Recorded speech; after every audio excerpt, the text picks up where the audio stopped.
Tai va, nutiko tokia bėdelė. Biškį sugrybavau, švelniai sakant. Ir įvariau šiek tiek į kitą mašiną. Aišku, viskas buvo išspręsta, ta prasme oficialiai, čia aš kaltas, nėr čia ką daugiau smulkintis, bet esmė tame, kad blemba užknisa kokią durną žioplą klaidą, tiesiog nepraleidau paprasčiausiai. Naktį važiavom ir kaip aš taip sugebėjau, bet, žodžiu, yra kaip yra. O mane būtų visai įdomu pabandyti švalyti skriejiką šitą ir dangtelį, galbūt ten yra priaugę, niekada nebuvau tai daręs, nes būna tokių suvirpėjimai, dirbant ant laisvų ir, nebūtinai laisvų. Matome, kad yra apsinešę visokiais tais brūdais, kaip ir maniau. Ir čia. Šitas bobukas spaudosi, spirokliuoja, tai yra labai gerai. Ir ką, dabar su atsuktuvėliu nugramdysim tuos šudukus, apnašas.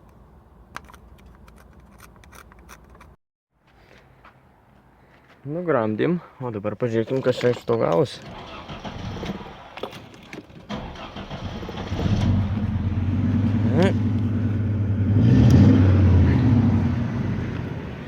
Ant dujos. Na ir kaip tu čia dirbi?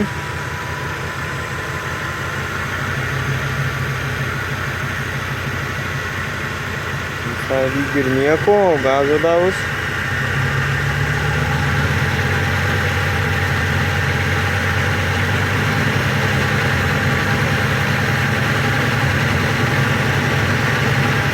Vis tiek kriuksi.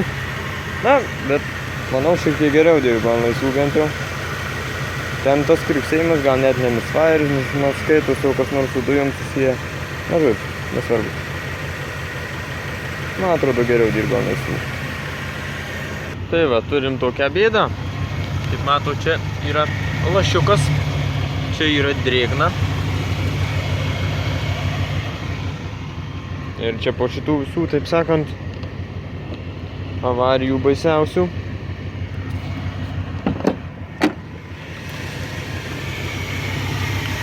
Tas ventiliatorius gaidžiukas, žodžiu, prakirto tą radiatorių apačioj. Nes, tas radiatorius pastumtas buvo ir prakirto, žodžiu. Ir biškį suprastinau tą ventiliatorių, kaip matot, jis nėra dabar toks didelis. Praktiškai jisai nieko nedaro, gal vos. Bet svarbiausia, kad neliečia vėl, nors ir per vėlu. Bet žodžiu, kasgi mums dabar belieka, jeigu nepabandytų sandarint ventiliatorių, to radiatorius. Aišku, nelabai rekomenduoju taip sandarint, geriausia pasikeis, bet čia reikia realiai lyginti dar. Žodžiu, nusipirkom čia tokio gaidžiuko, kuris nežinau, ar mums padės, bet turėtų padėti sandarint mūsų radiatorių. Žodžiu, užkaitinome šitą sistemą baisiausiai. Ir dabar baisiausiai bandysim supilti ir žiūrėsim, kas čia bus. Tai kaip matote, jisai labai yra fainas tas brudas. Radiatorius šiek tiek dar drėgnas yra, bet jau neleidžia. Na, kažkiek vos gal ir dar leidžia, bet esmė tame, kad jau jokių lašiukų nėra, jokių varvėjimų ir panašiai.